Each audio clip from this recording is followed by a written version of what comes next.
માધ્યમથી અમારું જે શ્રદ્ધાનું કેન્દ્ર છે એવા પરમ આદરણીય અમારી જગ્યાની ગાયોની જે ગૌશાળાનું કાર્ય છેલ્લા 15-20 વર્ષથી થઈ રહ્યું છે. આ સંસ્થા ઉપર કિચડ ઉછાળવાનું કામ થઈ રહ્યું છે.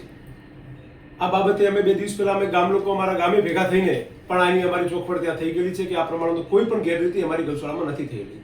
સરકારી ધારાધોરણ મુજબ જે પણ કંઈ સહાય આવી હોય તો એ ગાયો માટે તમારે ત્યાં વપરાય છે.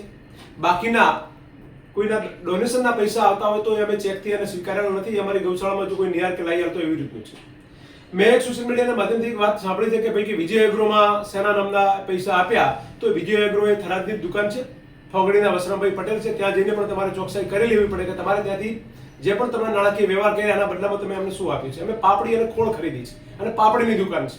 એટલે આ પ્રકારના કોઈને બદનામ કરવા માટે કરી અને રાજકીય મારું પેલું ખરાબ કરવા માટે જે પ્રમાણે અત્યારે 2-3 દાવાથી સોશિયલ મીડિયાના માધ્યમથી અમે જોઈ રહ્યા છે ત્યારે ખૂબ દુઃખી છીએ.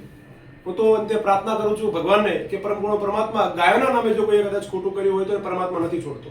તો આવી બાબતમાં ખરેખર આવી ખોટું પેલા કાવા દાવા કરીને આમણે પૈસા આપ્યા, કોઈ કંપની વાળા પૈસા આપ્યા તો તમારી કંઈ પુરાવા હોય તો ઓથેન્ટિક પુરાવા લાવો ને કે આ વ્યક્તિએ આટલા રૂપિયા અમને આપ્યા છે. બાકી જો રહ્યો હિસાબની વાત તો 1-1 રૂપિયાનો હિસાબ અમારી જોડે છે. એ હિસાબ અમે અમારા ગામ લોકોને પણ અમારે જે જેને અમારે જરૂરિયાત અમને મૂક્યું છે, આગળ પણ કોઈને જો વ્યક્તિગત જોવો હોય તો આવીને હિસાબ અમે આપવા તૈયાર છીએ. અમારા બાપજી છે ગાયોની સેવા કરે છે. અમે માત્ર બહારથી એનો વહીવટ કરીએ છીએ. અમે ગાયોમાં સીધા ઇન્ટરફિયર નથી થતા ક્યાંય. ગૌશાળાની જે મંદિરની અંદર ગૌશાળા છે એના સિવાયની પણ એક નવી ગૌશાળા અમે બનાવી રહ્યા છીએ, જેના માટે અમે 4 એકર જગ્યા રાખી અને ત્યાંનું કમ્પાઉન્ડ વોલ, પાણીનો સંપ, હવાડો આ બધી વ્યવસ્થાઓ કરી છે. સેવા થાય છે અને આ સેવા આજની નહીં, છેલ્લા 15 વર્ષથી સરકારી સહાય કદાચ 2-3 વર્ષથી રાજ્ય સરકાર આપે છે.